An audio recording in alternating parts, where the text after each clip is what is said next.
Welcome back. First, their house was destroyed in the March tornadoes, and then the pandemic made them shut down their business for a while. But through it all, one couple has stayed positive. Our Big Joe has more. Well, this is Flop and Pedal Pottery Store owned by Hunter and Wendy Briley. It's become their home away from home since their house was lost in the March tornadoes. Needless to say, it's been a crazy past few months for the family. These last 2.5 months have been, hard. It's not been easy, but, you got to find the positive in everything and just try to stay strong throughout everything that you do every single day. You can go down a wormhole of being negative and finding something wrong with everything. And I feel like you could wake up years later and have felt like you wasted time and you wasted your life. But Wendy and I, we just try to find the positive in everything. And that's what keeps us going, and being able to help other folks is something else that you can grab onto. And it helps pull you out of the dark stuff. Except for me bringing up the tornado. It hasn't been mentioned in here. Is this your getaway spot? It is our getaway spot. It's very therapeutic to be here, just kind of shut down and get away from the outside world, if you will. We always joke, like earlier we said, you can't really answer your phone with clay all over your hands. When you drive through your old neighborhood, what's that like? Flat. It's so crazy because that neighborhood had so many huge trees and, you could not see one side of the neighborhood from the other, but now you can see clearly. If you were up on one side, you can see all the way down past where our house used to be. Advice you give for people that have gone through what you've gone through? Number one is there's probably somebody in this world, probably closer than you think, that's got it worse than you. And just keep that in your mind and try to go find that person and help them out because it'll help you out. And that is certainly some great advice from a guy who has seen it all. In Nashville, Joe Dubin, News 4, Nashville. Gotta love the positivity there. All right, Joe, thank you. All right, that's that for us here at 4 o'clock. There's a lot more news to get to, though. News 4 at 5 starts now. This is News 4 Nashville. 8 days after George Floyd died while in Minneapolis police custody, the state of Minnesota launching now a civil rights probe into the police department there. Good evening. Thank you for joining us both on air as well as streaming live on our News 4 app. Minnesota Governor Tim Walz says the investigation will last several months here and will be designed to root out systemic racism that is generations deep. It was a week ago yesterday when George Floyd lost his life. Minneapolis police say they responded to a call reporting Floyd might have used a bad $20 bill in a convenience store. 4 police officers eventually handcuffed Floyd, pinning him on the pavement as Officer Derek Chauvin put his knee on Floyd's neck for nearly 9 minutes. All 4 officers were fired. Chauvin was arrested on Friday and charged with third-degree murder. This is the first time that the state is launching a civil rights investigation into the systemic discriminatory practices of the largest police department in the state. Being black should not be a death sentence. 2 autopsies have confirmed Floyd's death was a homicide. However, those autopsies differ on the exact cause of death. If you have been scrolling through your social media today, you've probably seen a lot of black squares in those pictures posted all throughout your timeline. That's because today is Blackout Tuesday. It is a day being promoted by activists to observe, mourn, and bring about policy change in the wake of the death of George Floyd. Actors, musicians, celebrities, and others are using today to help keep the spotlight on the true reason behind the protests happening all across the country. We have to see ourselves as continuing an ongoing movement. And after this moment of spontaneous emotion, I want you to join those organizations and fight the system on a daily basis. Now, despite the support, some activists are concerned that everyone posting the same photo can clog up critical channels of information as protests continue across the country. Tonight, there is no curfew in effect here in Nashville. Yesterday, there was one that took effect at 10 p.m. But many of you might have received an alert on your phone telling you about that curfew after it had already started. Metro officials releasing this statement earlier today, explaining the delay in the alert last night. The statement says, in part, the system was activated late due to an error in communication protocol between Metro Nashville Police and dispatchers at the Office of Emergency Management who activated that system. Metro officials say they apologize for the delay in sending the message and that the issue has been addressed and corrected. Over the past few months, we have been bringing you stories about educating kids at home. And tonight, teachers and therapists say there are important lessons to be learned about race. News 4's Carly Gordon spoke to experts about how to do that and what tools you can use. A is for activists. This is just one book counselors say can help you start a discussion about racism, and many say the time to have those conversations is right now. I think she's a civil rights activist in the making. Ashley Allen wanted to show her daughter Kai what it means to protest peacefully. There's no violence going on, which is mainly the important part that we wanted to show her from seeing everything on the news. They're the types of conversations that are happening across the U.S. Licensed counselor Elise Kennedy says parents of white children need to talk to them about white privilege. Children as young as 4 and 5, we need to be talking to them, frankly, about police violence and what's happening in the streets for our Black classmates and friends, why they're made to not feel safe. She posted this book list on Instagram to help parents get started. Especially the book, Not My Idea, is a book specifically about white privilege and probably can explain it better than a lot of parents might be able to. As for children of color, licensed counselor Ashley Appleton says for them, conversations about race and inequality are nothing new. But she says it's important for parents to question their kids about how they're feeling in this moment. Younger children might be conversations just like, because of the color of your skin, some people might treat you differently. And that doesn't make it right, and that doesn't decrease your value, your worth, or, anything positive that has to do with you. Kids seeing these images can experience PTSD and trauma, but Appleton says before parents counsel kids, they should take care of themselves first. Appleton says find a counselor who specializes in minority stress and consider getting a therapist of color. Feeling like you have someone who understands you is imperative. Put your kids in therapy, you know what I mean? Just to have that place to vent and process and really, deal with the emotions that you're having. We've also compiled a list of articles parents can read before having these conversations with their kids, and we're posting that list for you on the News 4 app. Carly Gordon, News 4 Nashville. Thank you, Carly. A Nashville man is now receiving national attention after he posted on social media about how he was afraid to go on a walk in his own neighborhood because of the color of his skin. News 4's Alexandria Adams shares his story and how his neighbors stepped up to help calm those fears. Sean Drumgoole and his family have lived in the 12 South area for 54 years. He says he's seen a lot of changes in that time. As time changed, I became the outsider because people were leaving, people were dying. So the fear became embedded almost, I would say, into my DNA that I couldn't walk, that I wasn't safe. He shared his fears in the Nextdoor app. He soon was met with hundreds of responses. Said, I'll walk with you. You don't have to be afraid. I'm sorry you feel this way. The next day, this happened. 75 people came together to walk with Sean. As we walked, as people were getting to know each other who had never met each other, who had lived next door to each other for years. Honestly, it restored my faith in humanity. Sean believes this pandemic is the perfect time for people to start getting to know their neighbors and have conversations. You can't go far, they're not big concerts, so you can talk to your neighbors. You can't go to parties, you can't go to Disney World, you can get to know your neighbors. So you can do it, it's possible. Say, hey, here's a bottle of wine.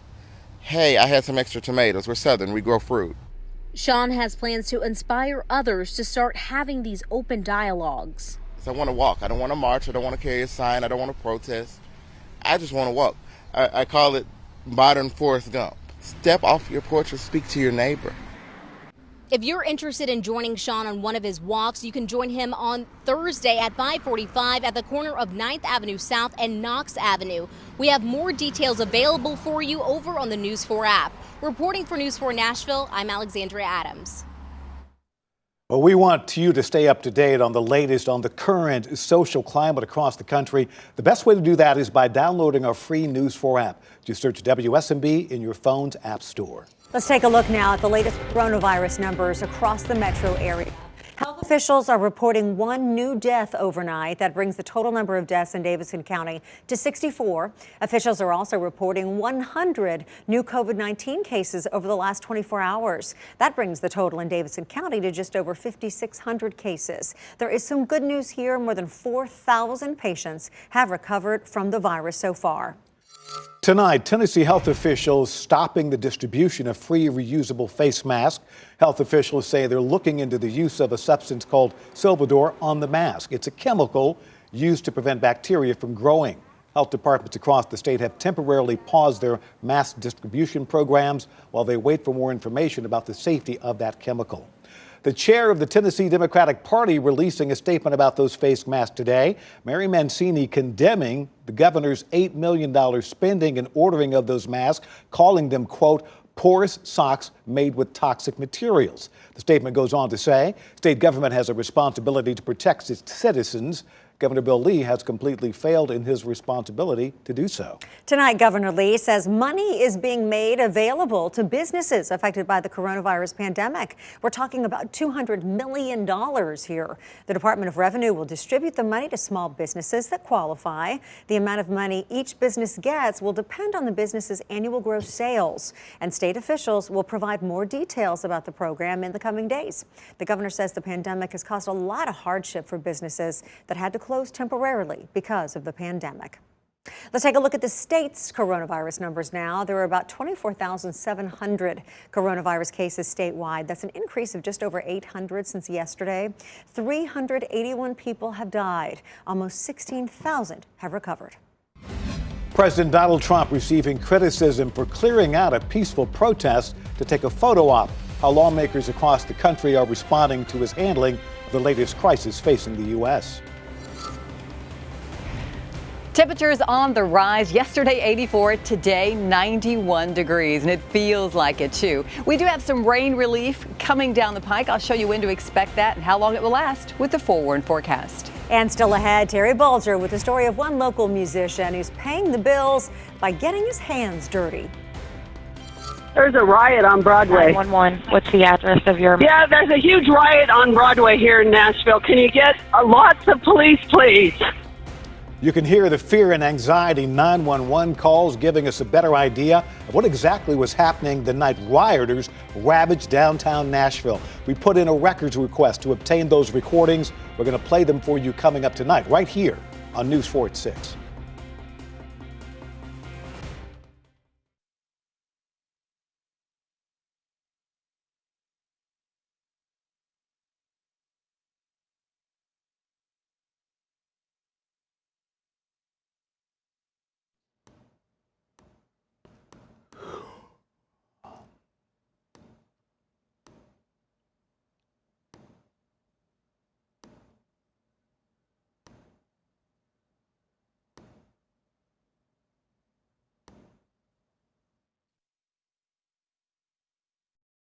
On the sign. Can we reframe? There's nowhere to reframe that you won't see it.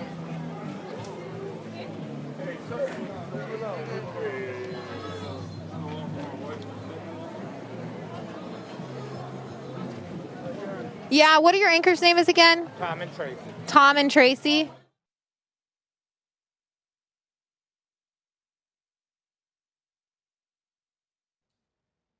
President Donald Trump facing widespread criticism today after police and National Guard troops broke up a peaceful protest in order for the president to walk to a nearby church for a photo op.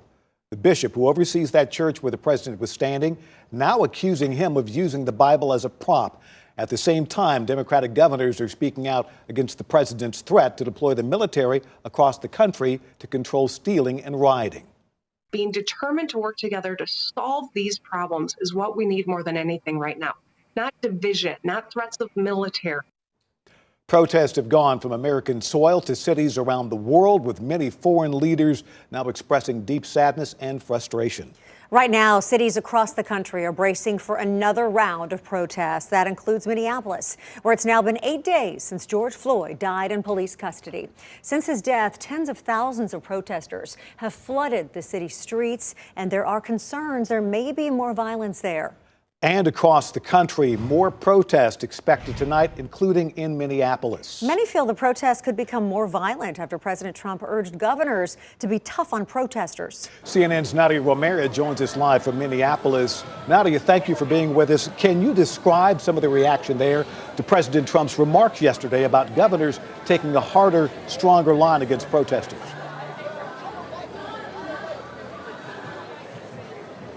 Well, we're here at the memorial for George Floyd, and this is the most peaceful place you'll find in Minneapolis. People heard the president's call for dominating the protesters, and it wasn't met kindly here by people who want to peacefully protest and get justice for George Floyd.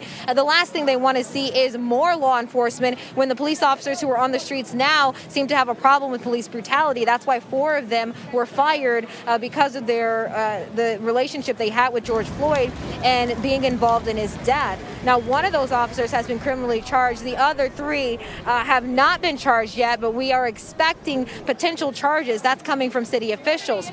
But hearing about more military, more National Guard, military police, more state police, the problem is with how the police interact with people of color.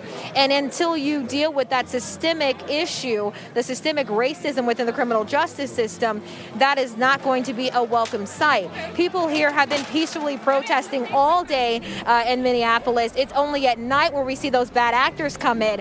But last night, there was not a single report of rioting or looting in Minneapolis, and that can be thanks to George Floyd's youngest brother, who made an impassioned plea for peace. It certainly was a powerful one. What is the feeling there tonight? You mentioned the developing news today, the state filing a complaint against the Minneapolis Police Department, and the other 3 officers involved in Floyd's arrest will probably be charged. What have you heard out there today in reaction to that? Well, people want to see it actually happen, right? Enough with the lip service. They want to see those officers arrested because they are still out walking on the streets as free men. And so they want them to be arrested, and they want to see actual change to the criminal justice system here in Minneapolis. Now, the governor of Minnesota says that he will be investigating over the last 10 years interactions between the Minneapolis Police Department and people of color. That is a start. But we know that the feelings of ill will and the anger and the resentment that has built up within the black community did not start with George Floyd. This is a tipping point. There have been so many other instances, Philando Castile in 2016 here in Minnesota, and so many other names of people who have been killed at the hands of police that they feel like they have not received justice. Nadia Romero reporting live in Minneapolis tonight. Thank you so much. Well, developing now, President Trump is giving the governor of North Carolina 24 hours to know whether the Republican National Convention can go on as planned. That convention was set to take place in Charlotte in August, but officials are concerned the event might have to be replanned due to COVID-19 concerns. President Trump and the North Carolina Republican Party want to know by tomorrow if Governor Roy Cooper will allow a full in-person convention to take place. North Carolina GOP Chair Michael Whatley said they need to know if Governor Cooper will allow the convention, and if so, what parameters he will require due to the coronavirus concerns. As we've all heard, President Trump wants to hold a full in-person convention in Charlotte in August. We need the governor to provide assurances that we can move forward. The president and the RNC are absolutely committed to holding a safe convention in Charlotte. Governor Cooper has long said any final decisions about that conference will depend on health data and science, not the president's desires. Call it corona creativity. What do you do when you lose your job to the virus but still have to pay the bills? One Nashville musician turned to his oven. News 4's Terry Bulger has a story. When you're a Nashville musician and Corona's canceled all your gigs, how do you make any dough? Well, James Haggerty decided to make sourdough. As a Music City musician, James Haggerty knows about getting the mix right. It's essential to quality. Same goes when your mix involves flour, salt, water, and yeast. For weeks now, Jim's been leaving a bag for pickup on his front step. It's a sourdough bread transaction. This is fresh. There's no sugar. It's delicious. It comes hot off Hagsy's cast iron press, and we're happy with it. We love it. Yeah, I hope you enjoy it, and thanks for coming by, and thanks for helping me out. That beautiful bread started out as a hobby. Started sharing it with friends, and they were like, "This is really good," you know. And I said, "Oh, cool," you know. And you know, I couldn't eat it all myself, so I would just give it away. Fresh wheat berries, and compliments convinced him to start selling. One of the things I like about it is that it's it's not bad. I don't want to say it's good for you, but I'll say that it's, of the bread world, it's the least bad. He sold out the day we saw him, so we're showing his last loaf from every angle. Tasty for you, necessary for him. But I feel incredibly fortunate that this hobby that I just kind of stumbled into has turned into something that is allowing me to pay my mortgage right now. Terry Bulger, News 4, Nashville.